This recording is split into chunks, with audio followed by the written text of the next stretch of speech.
Good evening and welcome to Scotland at 7. My name's Kenny McBride. Our top story tonight, the Supreme Court today ruled that the so-called bedroom tax should not be applied to as many as 155 partners of people with significant disabilities. The unanimous verdict delivered by the court's president, Lady Hale, said that it was accepted that a man referred to only as RR was entitled to a home under human rights legislation, and so the reduction to his housing benefit was unlawful as it was accepted that an additional room was necessary to store his partner's equipment. Ross Brighouse, a lawyer from human rights campaigners Liberty, commented, "The Human Rights Act exists to enable all of us to uphold our rights, which makes this a major victory for access to justice for everyone in the UK." In election news, campaigning in Glasgow today, Jeremy Corbyn insisted that no independence referendum would be acceptable during the first term of a Labour government. The SNP have said that agreement to a second vote on independence would be a key demand in building any progressive alliance in a future parliament, but Corbyn seems to have set his face against the idea. Meanwhile, Corbyn was heckled by a Church of Scotland minister who accused the Labour leader of being a terrorist sympathiser and told Corbyn, "I thought you'd be wearing your Islamic Jihad scarf," amongst other derogatory remarks. The Kirk officially distanced itself from the remarks later on.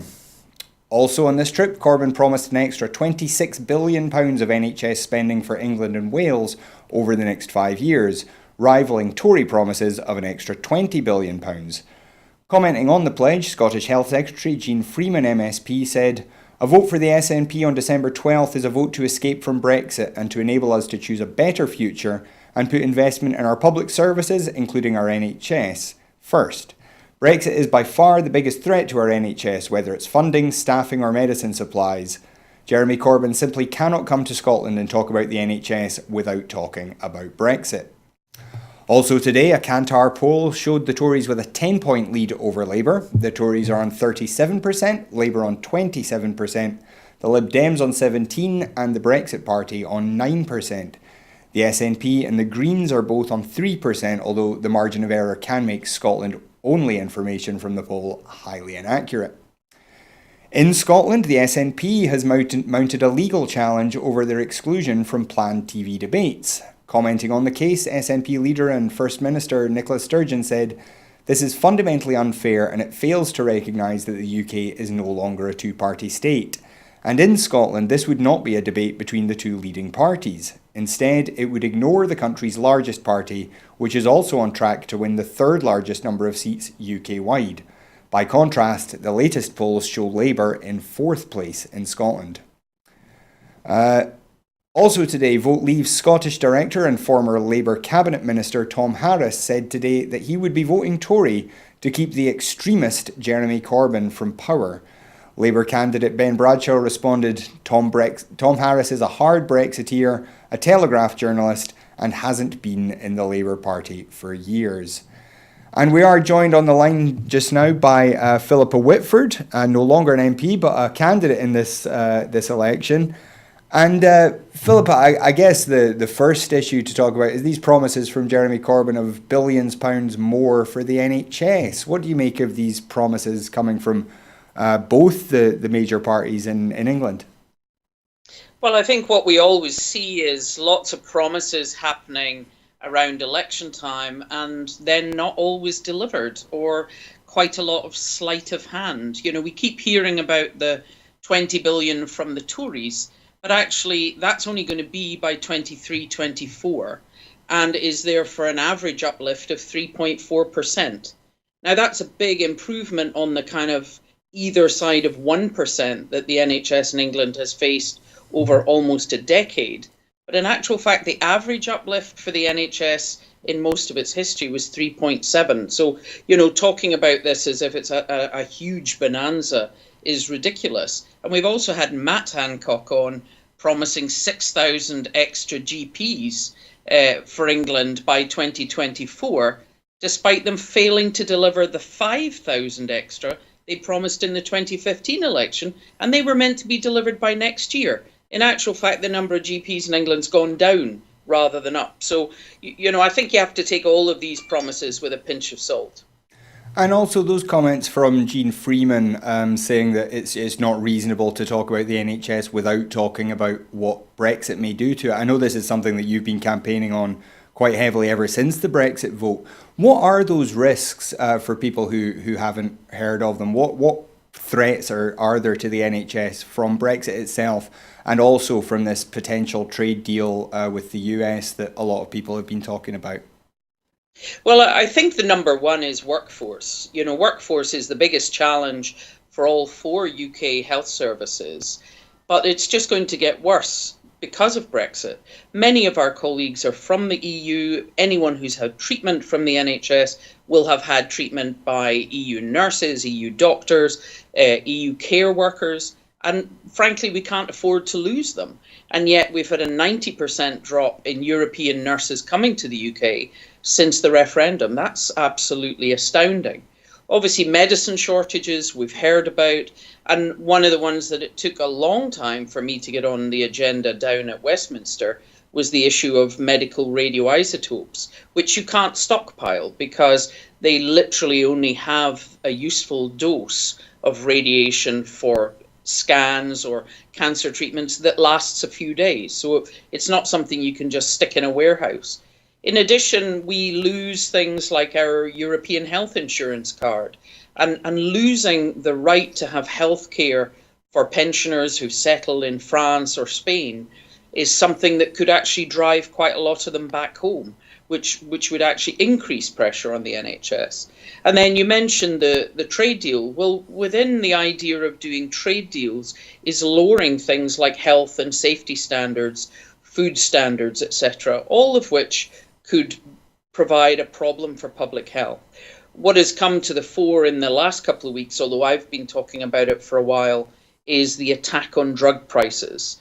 President Trump was very clear that they want to drive up UK drug prices because they blame us having a more cost-effective approach to drug budgets for patients in America paying absolutely through the nose. And it's been estimated that this would more than double the drugs costs to NHS. And obviously that would be putting a huge pressure on our budgets. And I think that this is part of the problem. I mean, even if you look at the powers that are being taken by Westminster and look at them in the round, it's all about being able to promise things in a trade deal to America, including public procurement. The fact that Westminster is now going to take absolute control over setting the plans and rules for public procurement for the whole of the UK. They could force us to start putting contracts out to tender as they did to their own NHS. Yeah, now this procurement issue, this is something that you've made a kind of your own issue recently. What is the concern there? Because procurement is one of those subjects that very few people pay an awful lot of attention to. What is the concern over changes to procurement rules?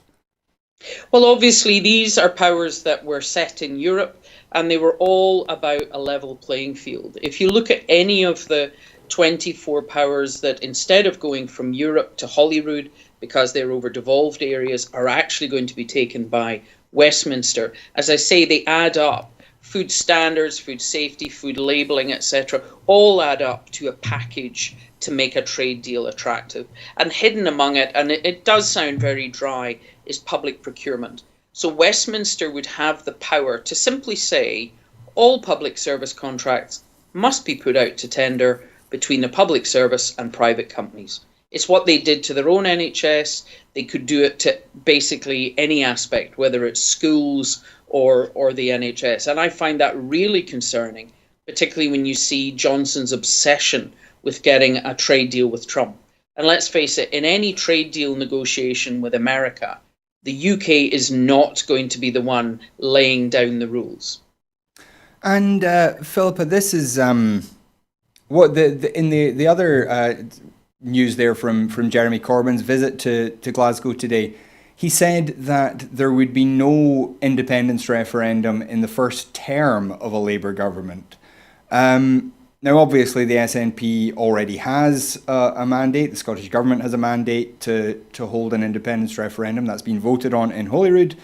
But certainly this election is going to be seen as a way to reinforce that mandate and really make a stronger push for an independence vote.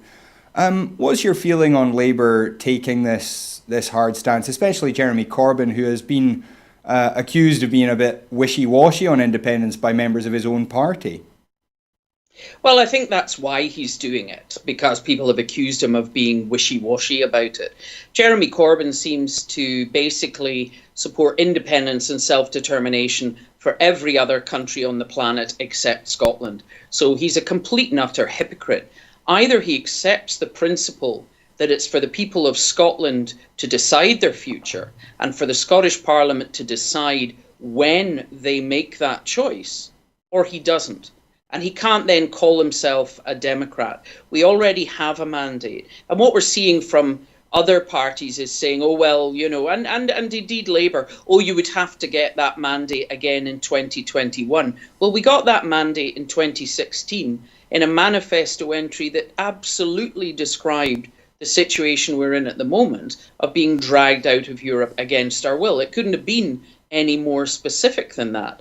And the fact is, if they're really saying that somehow this election doesn't count for the people of Scotland expressing their will, then why are they not carrying out electoral reform if they think a first-past-the-post system doesn't reflect people's views? That's what's on the table at this election, and people in Scotland will be able to show whether they want to have the right to choose, regardless of how they choose. We don't object to parties campaigning against independence, but saying that they're just going to hold Scotland hostage like some abused partner who's going to get locked in the bedroom is just ridiculous. We have the right to make the choice, and we have the right to decide when we make the choice.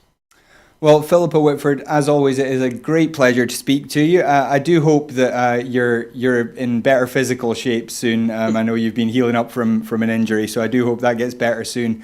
On the mend. That's excellent to hear, and I do hope as well that this going out campaigning in this dreich weather isn't too much of a struggle for you. Thank you again for joining us, Philippa. I'm sure we'll talk to you again soon. And moving on, in media news, Scotland may become a media battleground as international media conglomerate NewsQuest, who own the Herald, Evening Times and the National, enter the race to buy Johnson Press, which publishes The Scotsman, Scotland on Sunday and the Edinburgh Evening News. NewsQuest have suggested that they may keep the Edinburgh-based titles as part of a separate arm's-length organisation, but the deal is still likely to face a competition inquiry. Reach, publishers of The Mirror and the Manchester Evening News, also remain in the race, but are no longer considered the preferred bidder. In Washington, attempts by Democrats in the US House of Representatives to impeach President Donald Trump entered a new phase today as the first public hearings began in the House. The politicians leading the probe today summoned 3 American diplomats, all of whom had expressed concern over Trump's behaviour in closed-doors testimony over the last few weeks. They will be answering questions in the first public testimony of the process. Congressman Adam Schiff, the chair of the House Intelligence Committee, opened the hearings today saying, "The questions presented by this impeachment inquiry are whether President Trump sought to exploit that ally's vulnerability and invite Ukraine's interference in our elections. Our answers to these questions will affect not only the future of this presidency, but the future of the presidency itself and what kind of conduct or misconduct the American people may come to expect from their Commander-in-Chief. If this is not impeachable conduct, what is?" A second public hearing will happen on Friday. In Hong Kong, protesters at several universities in the city have built barricades and stockpiled food and even petrol bombs, as police in the city-state said violence had reached a very dangerous and even deadly level. The protests began several months ago over a proposed extradition bill which would enable the Chinese Communist government to bring Hong Kong citizens to the mainland for trial. That proposal has since been withdrawn, but the protests have still escalated. Demands now include universal suffrage and an amnesty for the thousands of protesters who have already been detained by Hong Kong authorities. As violence on both sides increases, a swift resolution still seems unlikely though. In Palestine, 13 Palestinians, including civilians and children, were killed today in the second day of escalating violence in the region. The conflict began as Israel launched attacks to kill an Islamic Jihad leader inside Palestinian territory. Palestinian militants subsequently fired rockets into Israel, which caused some injuries, but no reported deaths. Israel responded with airstrikes, some of which hit apparently civilian targets, killing a total of 23 Palestinians in the last 48 hours. In Venice, the mayor of Venice today declared a state of emergency after the city was hit by what were described as apocalyptic floods, which flooded St. Mark's Square, the historic basilica in the square, and several other centuries-old buildings. Mayor Luigi Brugnaro tweeted, "Venice is on its knees. The damage will run into the hundreds of millions of euros. This is the result of climate change." The historic Catholic Basilica of St. Mark was flooded for the 6th time in 1,200 years, but the 4th time in just 20 years, as the water level reached a peak not seen since 1966. The basilica is suffering structural damage because the water has risen, and so it's causing irreparable damage, said Venice Archbishop Francesco Maraglia, warning that ancient mosaics and tiling might have been badly degraded. He added, "I have never seen anything like it. Venice is a wounded city, but it can't keep on being wounded every year in the same way." In Spain, Spanish authorities said today they would try to exhume some of the thousands of civil war victims in the Valley of the Fallen, weeks after the remains of dictator Francisco Franco were ferried out of the mausoleum by helicopter. The imposing mausoleum near Madrid, carved into a mountain and topped by a 150-metre cross, has served as a mass grave for nearly 34,000 Spaniards who died during the civil war unleashed by Franco from 1936 to 39. Those buried include many from the losing Republican side, whose bodies were moved there during Franco's reign without permission of the families. Some victims' relatives have spent decades calling for the right to exhume remains from the site. Back in Scotland, the Scottish Government is using the hashtag #LookBeyondCute to encourage buyers to consider how reputable online puppy sales are, following the revelation that around 45% of puppies bought in 2019 were bought online, up from just a quarter in the previous year. Marie Gougeon, the Scottish Government's Rural Affairs Minister, urged buyers to follow a few simple guidelines. Look for the puppy's mother, look for certificates regarding vaccinations and microchipping, and to walk away if something doesn't seem right. And finally, First Minister Nicola Sturgeon and Simon Coveney, the Irish Minister for Foreign Affairs and Trade, met today to discuss building stronger ties between Scotland and Ireland. The Irish and Scottish governments recently launched a joint bilateral review to look at how the two countries can work together over the next 5 years. This review will examine a wide range of areas such as business and shared economies and developing academic and research links. Collaborative work to help Scotland and Ireland's rural, coastal and island communities will also be explored. The First Minister said, "Ireland and Scotland already enjoy close political, economic, community and cultural ties, but we are committed to strengthening those deep bonds." The Scottish-Irish Health Forum is an example of collaboration which shares mutual challenges and solutions, and there is scope to collaborate across key policy areas that have the potential for greater rewards that will help in shaping our shared future. That is all the news for tonight. We once again want to thank Dr. Philippa Whitford for joining us. It is, again, as I said, always a pleasure to have her on the show. And we'd like to thank you for joining us. If you are able to support us, we do tell you this all the time, but making TV programs is expensive, even when it's just me and a short guest coming in by Skype. If you're able to support us, your £5 a month can make a huge difference in expanding the quality and the quantity of programmes that we can produce here on Broadcasting Scotland. So if you are able to, do please go to the address at the bottom of the screen. It's broadcastingscotland.scot/register to sign up as a supporter. Your £5 a month makes all the difference. If you're not able to afford it though, don't worry. Programmes will always remain free to view. So thank you again for joining us. We will be back again tomorrow night with Gordon at the same time. That's Scotland at 7 on Broadcasting Scotland. But for tonight, I've been Kenny McBride. Good night.